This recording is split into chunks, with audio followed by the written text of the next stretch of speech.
Pleasure to be joined now by Mary Chrnelich Nellen, the coach, director, and owner of One-on-One Milwaukee, here with us at the Run for Roses Classic. Great to see you.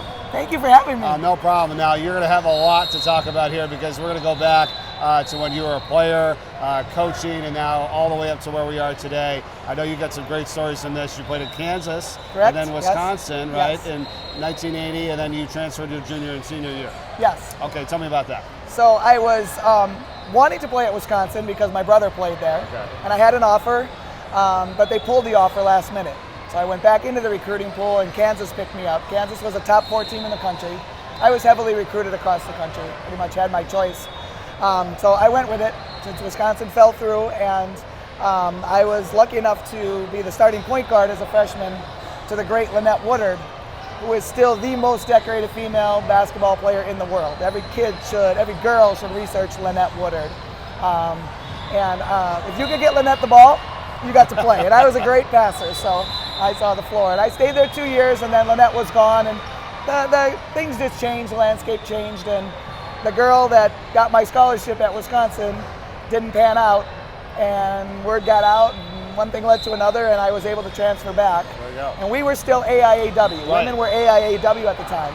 And in AIAW, you could transfer every year and maintain scholarship. There were no rules. My sophomore year going into my junior year, we were transitioning to NCAA. Women's basketball was. So they grandfathered all the transfers. So I was able to transfer from Kansas back to Wisconsin, get my scholarship, not have to sit out a year, and finish my 2 years at Wisconsin. How great is that? Two amazing schools, and the transfer of the NCAA, going back to early times of women's basketball and how different I'm sure it was then to where it is now. Very different. Just give me a couple of major things that people are like, really? I know it's a while ago, but what was the differences and stuff that you had to face that you're now grateful that you have here today? Well, when I rewind back to my grade school, we didn't have sports for girls, number one. And then when I got to high school in 1976, women, the Title IX came out. And I was just in the beginning. There were girls before me that did the dirty work. Pat Summitt, a lot of girls. Joni Smith, one of our first Milwaukee Does, that played and started the groundwork. But when I was a freshman in my high school, we went from playing in the girls' gym, which was just 2 big classrooms made into a court, to getting to play in what was referred to as the boys' gym. And so we went, we got to do that, and that was a big change for us. We played with the men's ball, and there was no three-point line. So that all evolved as we went on. The women got a ball that fit us, and then we all got the three-point line, boys and girls. That's awesome. So, now, how much of that and what you went through and growing up did you talk to your players about, and the players that come up through your program, just so that they can understand and appreciate how far this game has come and how good they really have it now? Yes, we sit with our club and my entire staff, except for one coach who is my daughter's boyfriend, hopefully husband someday. We have an entire female staff. Okay. And everybody in our staff has played in college, is playing in college, has come through our program, and has played professionally. I also played professionally in the last league before the WNBA. It was the Women's Professional Basketball League. I was drafted by the Milwaukee Cheddars, and they didn't get enough money together, so we went back in the draft pool, and the Chicago picked me up. So I played for the Chicago Spirit. The league lasted 1 year and folded, crumbled.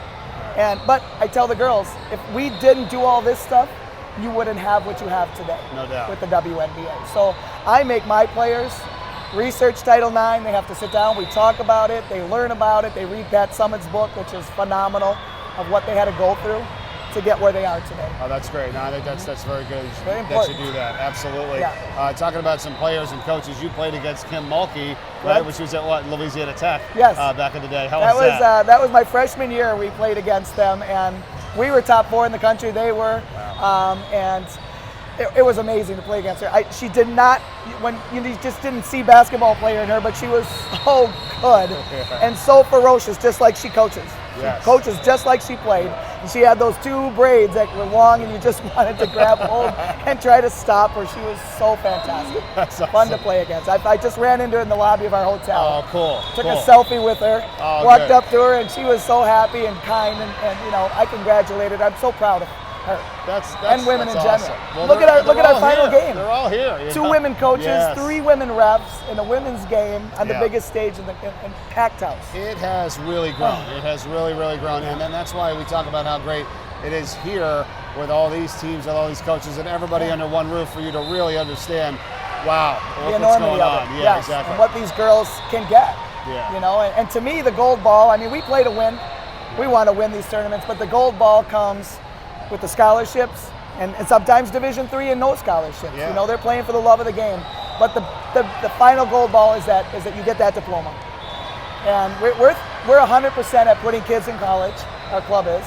And we had our first group graduate, and all but 3 graduated, and 3 that didn't needed the extra year for biochemical engineering. One's a lawyer, one's in vet school, so they're getting their diplomas, and they're getting them for free. It's fantastic. That is awesome. Yeah. I want to ask you now where you see this game going, growing, developing, and how you guys and events like this kind of help that cause.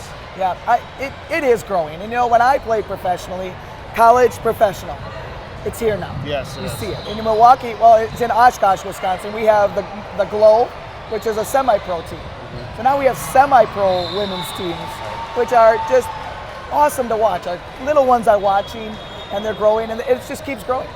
My brother played at Wisconsin and was drafted by the Knicks, but opted to go play in Spain. So he's constantly talking to me about it and stuff, and cannot believe what he's seen grow, you know, in growth. And he's the one who said Lynette could have played in the NBA.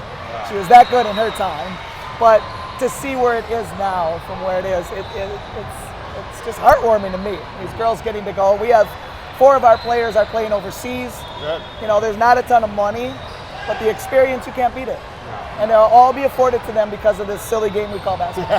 You know, it's fantastic. Now, hey, listen, I appreciate your insight, the history. Yeah, Great so talking to you about all Thank this. you so much for having us. Thank I appreciate you very guys. much. This is Mary Chrnelich Nellen joining us here from One on One Milwaukee. And that's great to talk to her and learn all about where this game has grown to become. Great to be here in Louisville, showcasing it for you.